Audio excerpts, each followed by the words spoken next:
So we're going to move on to the garlic. We've got a little piece of ginger here. I've just peeled it, and a shallot. Just want to get the skin off the shallot. And just chop that in half. And you should be able to easily peel off this little outer tough skin. And on this side, there's another little piece of skin. We want to peel that off. Now, you could take a whole lot of time and chop the garlic and chop the ginger, but I say, let's grate it. This is just a microplane that you can buy in a hardware store.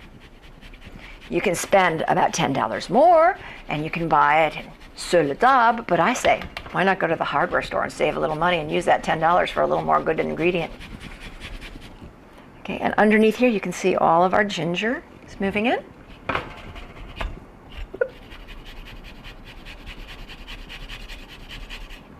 Okay, this is pretty potent stuff. So that's about all the ginger that we need.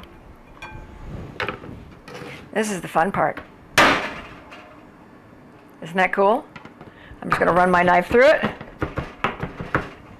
little bit of garlic in. We're going to do one more.